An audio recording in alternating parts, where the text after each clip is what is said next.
Oui, donc là, voulais vous parler en fait, en connaissance de cause vraiment, de la nécessité absolue de travailler en fait la paix intérieure pour et d'être calme en fait pour réussir à vaincre les obstacles en fait et les souffrances de la vie. Donc ça, c'est en général, hein, on le voit sur quand j'ai fait des vidéos, en fait j'ai fait une vidéo sur Milarepa, j'ai fait une vidéo sur Arjuna, et donc une vidéo où, bon, j'avais fait une vidéo en fait sur Siddhartha, donc je la posterai parce qu'elle va bien avec l'histoire de la paix intérieure en fait.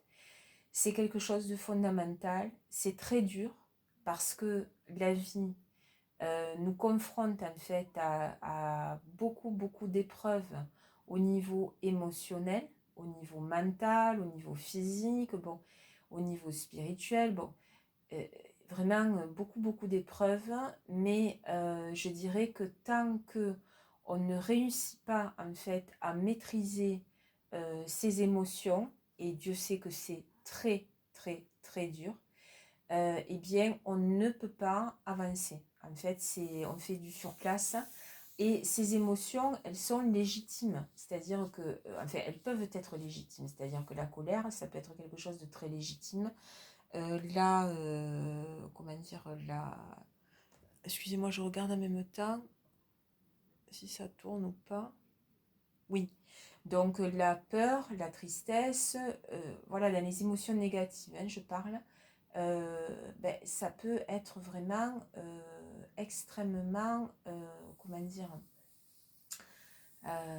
légitime, hein, d'accord, quand vous êtes confronté, par exemple, ce qui est le cas de beaucoup, beaucoup, beaucoup de monde, hein, beaucoup plus que ce qu'on pourrait imaginer, quand on est confronté à ce qu'on appelle dans le jargon psychiatrique les pervers narcissiques ou les narcissiques, euh, tout est fait de la part de ces êtres qui sont considérés comme des asuras en fait, hein, au niveau spirituel, en tout cas en Inde, au Tibet, l'asura c'est un être démoniaque en fait. Et voilà, donc d'un point de vue spirituel, on peut parler de personnalité démoniaque, hein, tout simplement. Et en Inde, on parle, et au Tibet, enfin dans le bouddhisme, d'asura, A-S-U-R-A. Et donc, ces êtres-là, qui n'ont pas d'intériorité, et bien qui n'ont pas ni l'âme, ni voilà, hein, sont des êtres dont le temps est occupé à corrompre, je dirais, les humains, et toutes les émotions et toutes les qualités que peut avoir un humain. Donc, une personne extrêmement paisible peut être tellement harcelée en fait qu'elle va devenir violente ou agitée ou stressée, hein. C'est vraiment, je dirais, la vocation, hein, voilà, de ces êtres qu'on appelle donc en jargon psychiatrique des PN ou des narcissiques ou des très toxiques, bon, voilà, qui ne se remettent pas vraiment en question. C'est une vocation en fait, hein. Donc, du coup, la tristesse, des émotions comme ça de tristesse, de désespoir, de colère, de rage, de tout ça en fait, de peur.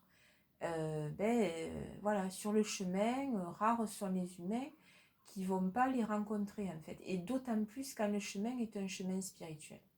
Quand il y a vraiment une sensibilité spirituelle, on est confronté à ça. Et donc, pour pouvoir vraiment, hein, réussir à franchir les caps, même d'un point de vue physique, pour quelqu'un même qui n'a aucune spiritualité, je dirais que si on fait le parallèle avec par exemple un bateau, quand le bateau doit passer le Cap Horn en pleine tempête en hiver, et qu'il y a du monde à bord, enfin voilà, dans les navires militaires, je ne sais pas si on le fait encore, mais bon, c'est possible, hein. Et bien, du coup, ben là, il faut garder son calme, en fait, et son sang-froid. Hein, sinon, tu ne peux pas franchir, même pour tout le reste, en fait, hein. Mais c'est très dur, hein, ça peut être vraiment, ça peut être même le travail d'une vie, hein, bon, mais c'est absolument nécessaire. Et ça n'est qu'à ce prix que on peut avancer en fait sur le chemin de vie, hein, même sans parler de spiritualité, la vie au quotidien. Et Dieu sait qu'en ce moment, c'est extrêmement difficile, hein, ces dernières années, parce que le monde est quand même pas mal à la dérive, hein. Je suis désolée de dire ça, mais c'est vrai, c'est vraiment un foutoir pas possible. Disons que l'accélération des nouvelles technologies n'a pas vraiment arrangé les choses, parce que on est en permanence cérébralement connectés, hein, qu'on est tous pris dans ces feux-là, de scroller, de mater la télé, de vivre hyper connecté tout le temps en fait. Et du coup, ça, pour être calme intérieurement, mon Dieu que c'est dur, hein, mon Dieu que c'est dur. Donc, la paix intérieure, en fait, disons que pour pouvoir la trouver, alors moi je sais que vraiment ça balance grave depuis longtemps, hein, depuis plus de 10 ans, je dirais même 15 ans, c'est vraiment, vraiment extrêmement dur, même 20 ans je dirais, extrêmement dur. Et pourtant, cette paix intérieure, c'est quelque chose que je portais en moi quand j'étais enfant. Je me souviens très bien d'être quelqu'un de très paisible et très pacifique, confronté quand même à la folie, je dirais, familiale et la violence.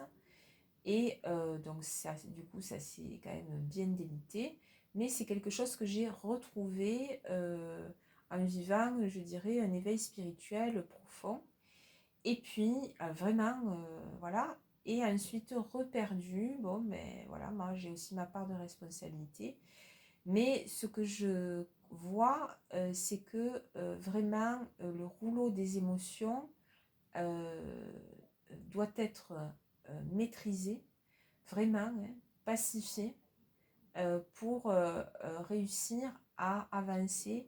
Et même si ça arrive très tard, même si on met des décennies à essayer de calmer en fait ces émotions, malgré le marasme ambiant, malgré les difficultés qu'on peut rencontrer au niveau individuel ou collectif, eh bien c'est nécessaire, absolument nécessaire.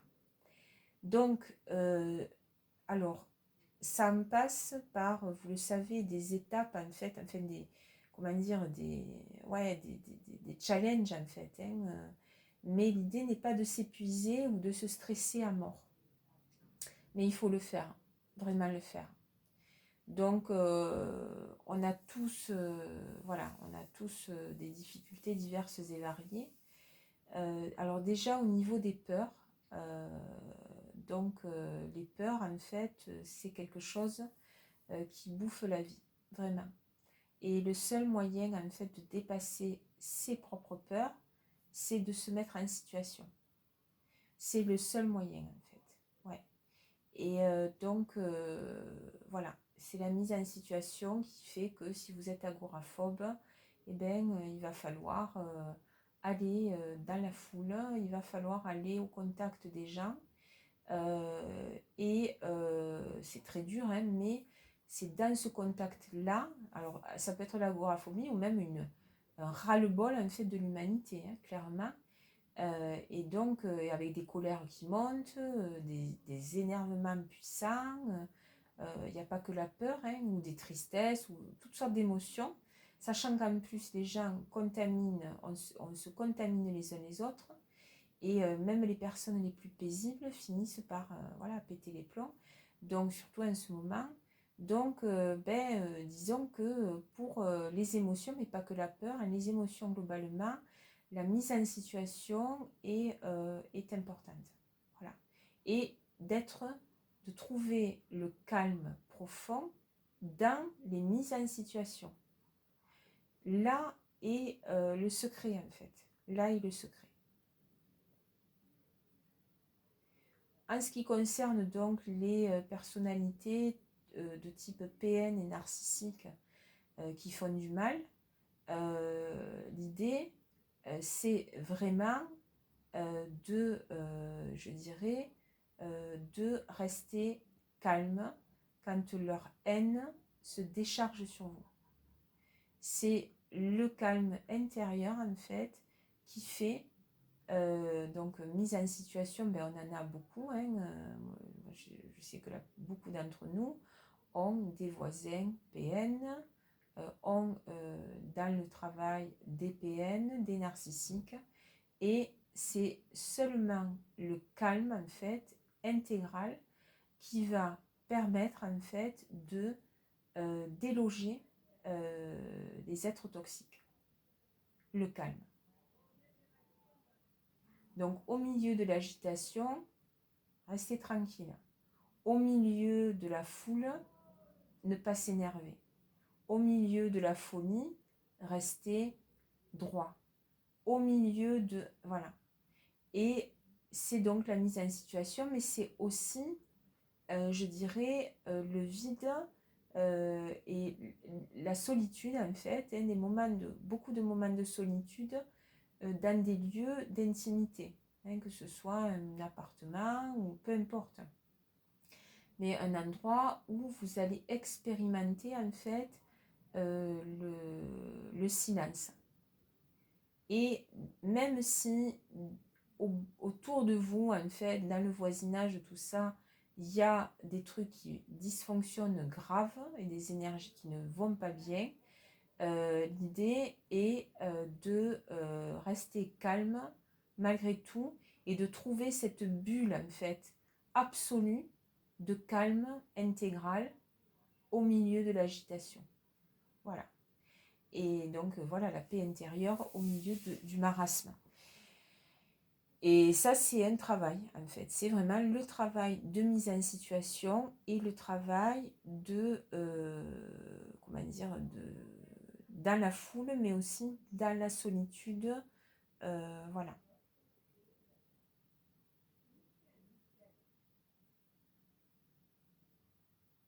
Et il n'y a pas d'autre possibilité.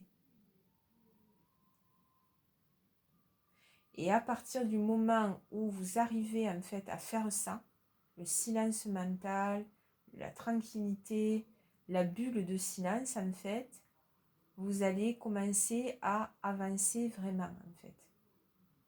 Mais ça bouge, alors ça ne bouge pas que au niveau émotionnel, hein, nos émotions vont dans le corps en fait, et même les émotions qui nous entourent, les émotions des autres, traversent, qu'on en soit conscient ou pas, hein, traversent notre corps, traversent nos énergies, traversent notre sang, nos organes, notre cerveau. Ça traverse en fait. Hein. Et c'est pas parce qu'on est, comment dire, ébréché, ou enfin, mais c'est parce que nous sommes des êtres réceptifs en fait. Il y en a pas du tout. Hein. Il y en a, c'est vraiment un mur, un bloc, hein, Staline par exemple. Bon, mais voilà, il disait, moi j'ai un cœur de fer. Oui, à l'intérieur, ça devait être du métal. Il n'avait aucune émotion. Il n'avait pas d'émotion. En fait, c'est pas qu'il faisait style qu'il n'avait pas d'émotion. Il n'avait pas d'émotion. Voilà. Et donc, quand tu es un humain à peu près normal, tu es... Il n'avait pas d'émotion et son corps était quelque chose de mort en fait. Hein. En fait, c'était une mécanique froide en fait. Vraiment froide. Et il y en a, hein, des comme ça, ils ont l'air comme ça, mais en fait, non, c'est pas humain, c'est autre chose. En fait, il manque un gros morceau, comme les psychopathes, vous voyez, c'est bon. Et donc, quand on est un humain normal, en fait, on est réceptif, en fait. Donc, on est traversé par des émotions, par des courants voilà, émotionnels. Donc, on reçoit des quantités et des quantités de choses, en fait, en nous. Hein. Et si, en plus, l'environnement est toxique, bon, mais c'est voilà, c'est très dur, quoi. Hein. Donc, pour pouvoir réussir à, disons, à traverser en fait les tempêtes qui sont les nôtres quand on est un être, voilà, hein, un chemin, je dirais. On n'est pas arrêté dans quelque chose de complètement, dans une torpeur, voilà. Eh bien, il faut impérativement travailler la paix intérieure dans les situations désagréables comme agréables, dans les situations de foule comme de solitude. Il n'y a pas d'autre possibilité. Et notre corps nous montre, hein, quand le corps se bloque, il nous montre en fait les dangers, il nous montre les toxicités alentour, il nous montre aussi les toxicités, alors qu'elles soient humaines ou non humaines, alimentaires par exemple. Ça nous montre en fait. Notre corps nous montre. Et donc il faut l'écouter et aller mettre le calme en fait et la paix intérieure là où ça bloque. Là où ça bloque. Et ça ne veut pas dire la torpeur. Hein, ça ne veut pas dire... non, ça signifie la paix intérieure, le calme en fait. Ouais.